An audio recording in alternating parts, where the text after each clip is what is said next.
بسم اللہ الرحمن الرحیم۔ رسول اکرم صلی اللہ علیہ وسلم نے فرمایا، جس شخص نے کسی مسلمان کی دنیاوی مشکلات میں سے ایک مشکل آسان کی، اللہ تعالیٰ اس کی قیامت کی مشکلات میں سے ایک مشکل دور فرما دے گا، اور جس شخص نے کسی تنگ دست پر آسانی کی، اللہ تعالیٰ دنیا اور آخرت میں اس پر آسانی فرمائے گا، اور جس نے کسی مسلمان کی پردہ پوشی کی، اللہ تعالیٰ دنیا اور آخرت میں اس کی پردہ فرموشی فرمائے گا۔ جب تک کوئی آدمی اپنے بھائی کی مدد کر رہا ہوتا ہے، جب تک اللہ تعالیٰ اس کی مدد کر رہا ہوتا ہے۔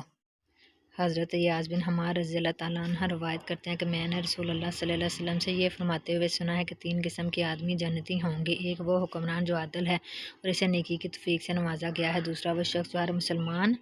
اور اپنے رشتہ داروں کے لیے رحم دلی اور نرمی کا برتاؤ کرتا ہے۔ تیسرا وہ پاک اخلاق شخص جو عیالدار ہونے کے باوجود سوال کرنے سے بچتا ہے۔ حضرت ابو ہریرہ رضی اللہ تعالیٰ عنہ کہتے ہیں کہ رسول کریم صلی اللہ علیہ وسلم نے فرمایا، بے شک دین آسان ہے، اور جو شخص دین میں ہاں مہاں سختی کرتا ہے، دین اس پر غالب آ جاتا ہے، دین سے مغلوب ہو کر اس پر عمل کرنا چھوڑ دیتا ہے۔ نہیں، تم سیدھی راہ پر چلو اور میانہ روی اختیار کرو، اور جو اجر تمہیں اپنے رب کی بارگاہ سے ملتا ہے اس پر خوش رہو، اور صبح شام اور رات کچھ عبادت سے مدد حاصل کرو۔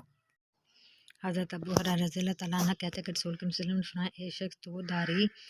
دار کپڑوں میں ملبوس اطراحٹ کے ساتھ چل رہا تھا، نیز ان کپڑوں کو اتنا نفیس اور برتر سمجھ رہا تھا کہ اس کے نفس نے اس کو غرور میں مبتلا کر دیا تھا۔ اس کا انجام یہ ہوا کہ زمین نے اس شخص کو نگل لیا،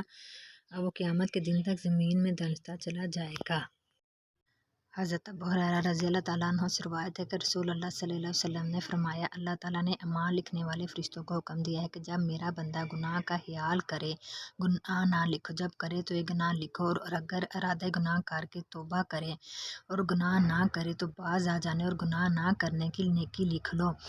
اگر کوئی میرا بندہ نیکی کا ارادہ کہ ایک نیکی لکھ لو، نیکی کا ارادہ بھی نیکی ہے، اور اگر کرے تو 10 گناہ سے لے کر 700 گناہ تک لکھو، جیسا اس کا اخلاص ویسی جزا۔